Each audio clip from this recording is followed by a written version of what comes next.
Hey there, it's Jessie from Pocket Wanderings, and today we're tackling a super important topic: solo female travel. In my opinion, traveling solo as a woman is one of the most exciting and empowering things that you can do. But I know that one of the biggest barriers to many women considering solo travel is the safety factor. It's completely understandable, and it's not helped by the countless online articles warning of all the dangers. There will always be a risk associated with travel and adventure, whether you're traveling in a group, with a partner, or by yourself. It's part of the fun and excitement. I am super passionate about encouraging women to set off on their own solo adventures. I think there's way too much unnecessary scaremongering out there. Now, I'm not suggesting you should be complacent or ignorant of the dangers. It's just a case of being armed with the right knowledge, being prepared, and using a bit of common sense. I've embarked on countless solo adventures over the years, and I'm going to share my top tips for how to travel solo as a woman. Let's get started.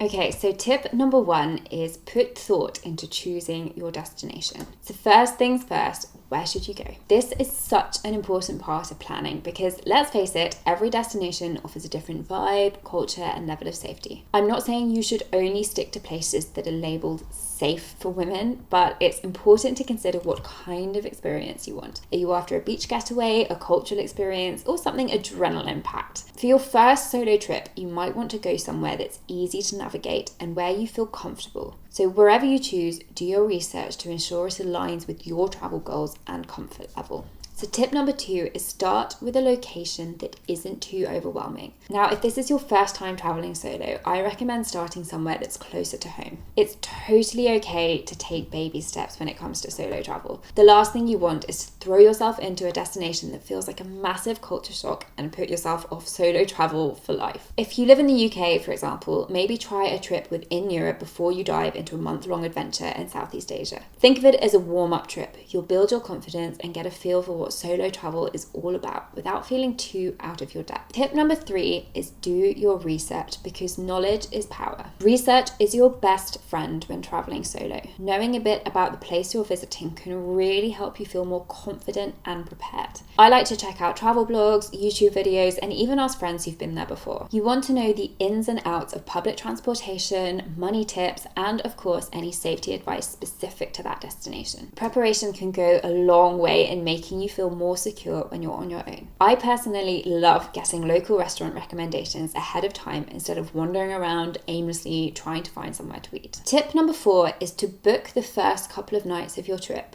and then go with the flow. So I'll admit, I'm a bit of a planner. I like having things organized, especially when I first arrive in a new place. That's why I always recommend booking at least the first couple of nights of your accommodation before you travel. It takes a lot of the stress out of landing in a foreign place and not knowing where to go. But here's the fun part. After those first nights, leave some room for spontaneity. I think it is something that's really great to do because you might meet new friends or discover an amazing city you didn't plan on visiting. Being open to change can lead to some of the most exciting travel experiences, trust me. Tip number 5 is to pack light. Now, I feel like a total fraud for providing this advice because I am so bad at overpacking, but it's something I'm trying to get better at. When you're traveling solo, lugging around a huge suitcase or heavy backpack can be a real pain. Anyone who's tried to get to Heathrow Airport via the London Underground with a heavy suitcase will know what I'm talking about. You want to keep things light and manageable. Think about packing versatile pieces of clothing and essentials, and always remember you can do laundry on the road. Plus, if you're constantly on the move, you'll appreciate the freedom of traveling light. Tip number 6 is to arrive during daylight hours. This is a simple but super effective safety tip. Arriving in a new place when it's still light out means it's easier to get your bearings, find your accommodation, and just generally feel safer. It's much easier to navigate unfamiliar streets in daylight, and you'll feel less vulnerable. It also gives you time to scope out the area, find nearby stores, cafes, or transportation, and just settle in without the pressure of nightfall creeping in.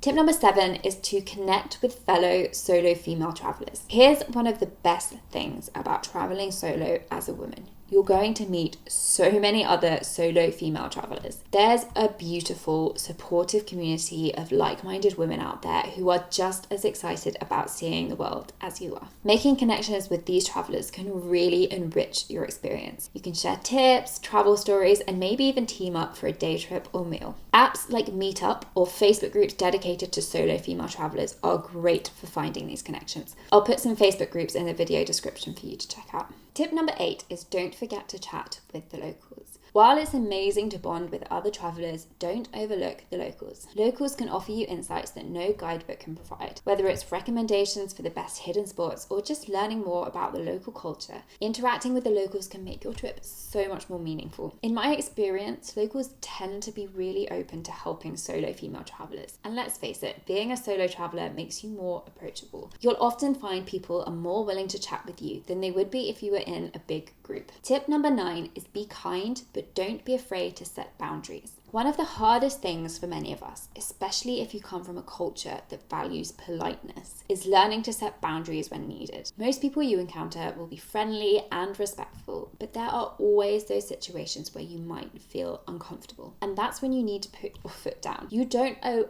anyone an explanation, and it's okay to be blunt if you feel unsafe or harassed. Your comfort and safety come first.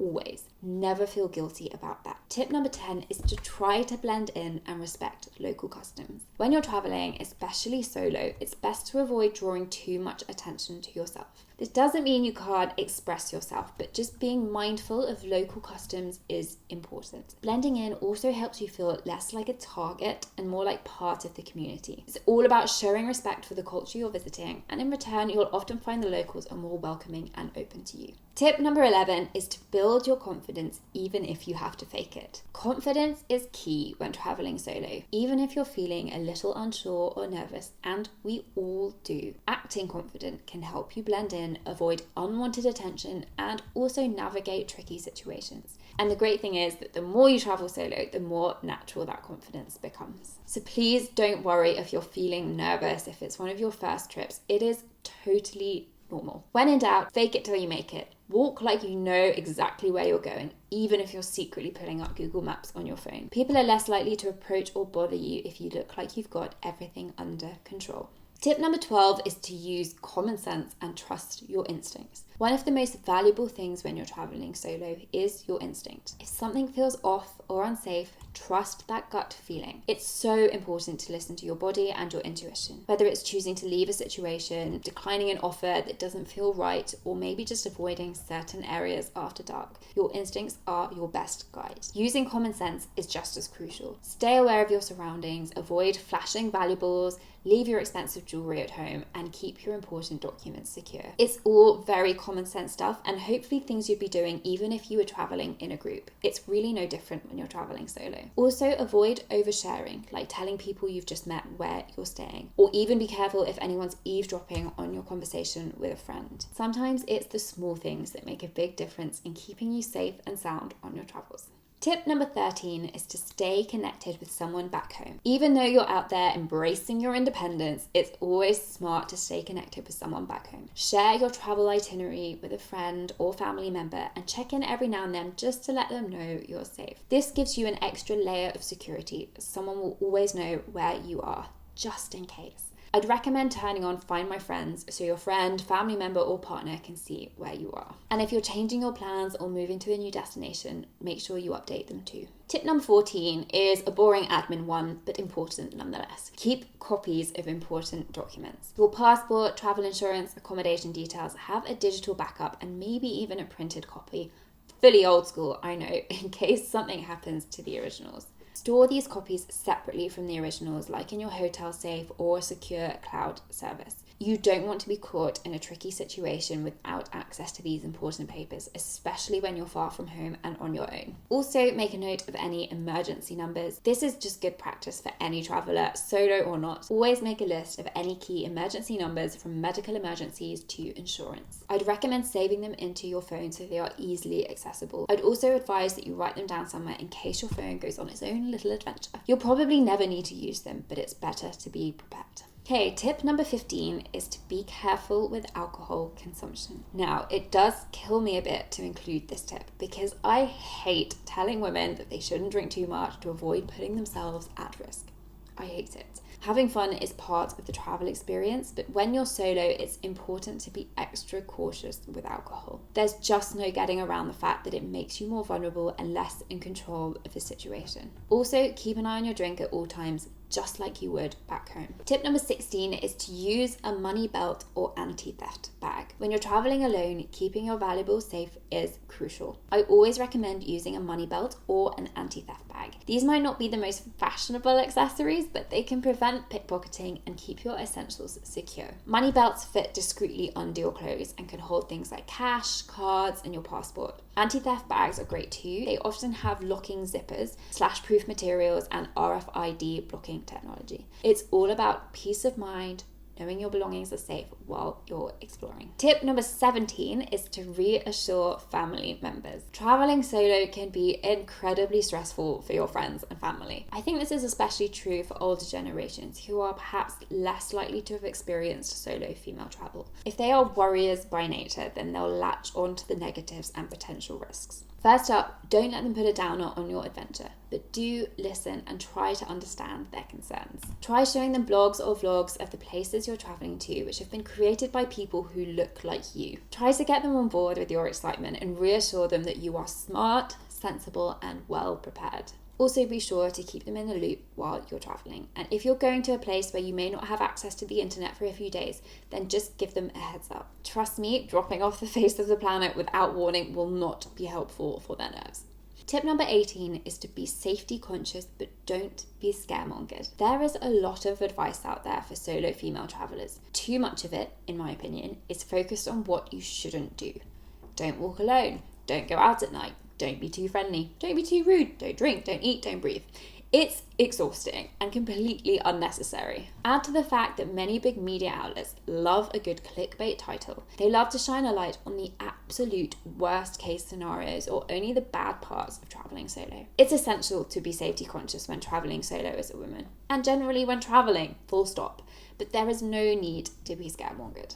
So there you have it, my top tips for solo female travel. It's one of the most empowering experiences you can have, and I promise once you get started, you'll be hooked. If you've got any more questions or tips to share, please do drop them in the comments below. Don't forget to subscribe for more travel advice, and as always, safe travels and happy exploring.